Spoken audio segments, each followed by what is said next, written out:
Prodi PAI Fakultas Tarbiyah dan Keguruan Universitas UIN STS Jambi.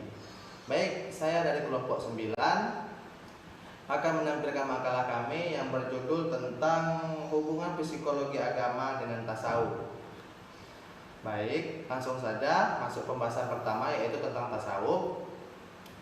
Tasawuf adalah ajaran atau cara dan sebagainya otak mengenali dan mendekati diri kepada Allah sehingga memperoleh hubungan langsung secara sadar dengannya. KBBI 2002-1147. Tasawuf sebagai aspek mistisisme dalam Islam pada intinya adalah kesadaran adanya hubungan komunikasi manusia dengan Tuhannya, yang selanjutnya mengambil bentuk rasa dekat qurb dengan Tuhan. Hubungan kedekatan tersebut dipahami sebagai pengalaman spiritual dan zauqiyah manusia dengan Tuhan, yang kemudian memunculkan kesadaran bahwa segala sesuatu adalah kepunyaannya.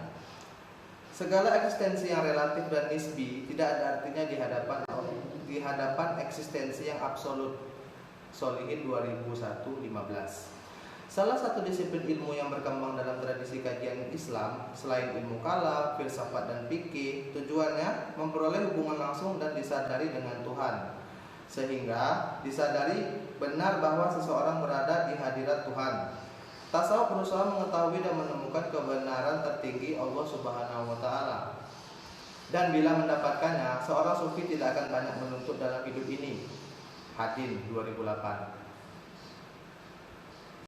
Baik, selanjutnya Abu Al-Dipo Ghanimi At-Taftazani, peneliti tasawuf, menyebutkan karakteristik secara umum.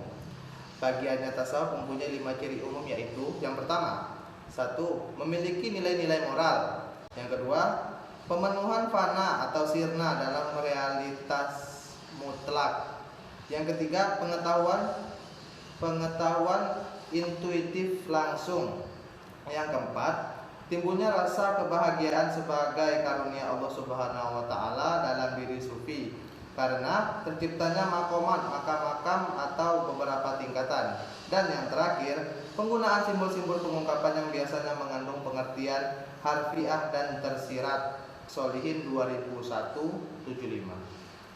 Mungkin untuk bagian pertama hanya sebatas itu yang dapat saya sampaikan. Untuk bagian selanjutnya akan disampaikan oleh teman-teman saya, yaitu Dandi Fernandi dan Bayu Al-Fajri. Ilmu jiwa agama atau transpersonal psikologi. Dengan melihat pengertian psikologi dan agama serta objek yang dikaji, dapatlah diambil pengertian bahwa psikologi agama adalah cabang dari psikologi yang meneliti dan menelaah kehidupan beragama pada seseorang dan mempelajari seberapa besar pengaruh keyakinan agama itu dalam sikap dan tingkah laku serta keadaan hidup pada umumnya. Dengan ungkapan lain, psikologi agama adalah ilmu agama, yakni ilmu yang meneliti pengaruh agama terhadap sikap dan tingkah laku seseorang atau mekanisme yang bekerja dalam diri seseorang yang menyangkut tata cara berpikir, bersikap, berkreasi, dan bertingkah laku yang tidak dapat dipisahkan dari keyakinannya. Perkenalkan, nama saya Bayu Al-Fajri, NIM 201190314. Di sini saya akan melanjutkan pembahasan tentang makalah kami, yaitu hakikat ilmu jiwa agama dan hubungan tasawuf dengan psikologi agama ataupun ilmu jiwa agama. Yang pertama yaitu hakikat ilmu jiwa agama.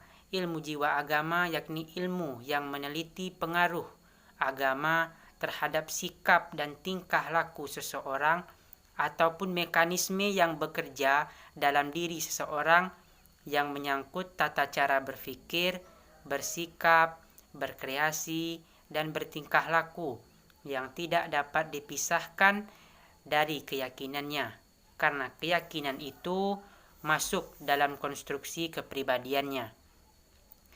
Melalui ilmu jiwa agama dapat diketahui sifat-sifat psikologi yang dimiliki oleh seseorang. Jiwa yang bersih dari dosa dan maksiat serta dekat dengan Allah misalnya akan melahirkan sikap yang tenang pula.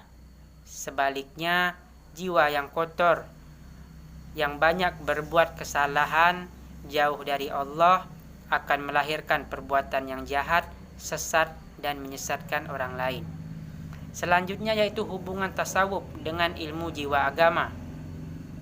Tasawuf dapat dijadikan pijakan jiwa alternatif dalam menghadapi proses kehidupan yang semakin kompleks, sehingga setiap orang membutuhkan pijakan dalam hidupnya untuk menyelesaikan berbagai problem kehidupan. Hubungan ilmu tasawuf dengan ilmu jiwa agama adalah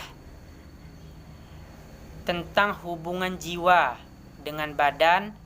Pembahasan tentang jiwa dan badan ini dikonsepkan oleh para sufi untuk melihat sejauh mana hubungan perilaku yang dipraktekkan manusia dengan dorongan yang dimunculkan jiwanya sehingga perbuatan itu terjadi.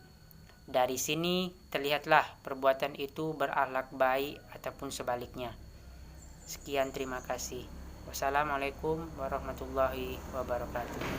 Mungkin hanya itu yang dapat kami sampaikan. Apabila ada kekurangan kami mohon maaf. Kami akhiri. Wassalamualaikum warahmatullahi wabarakatuh.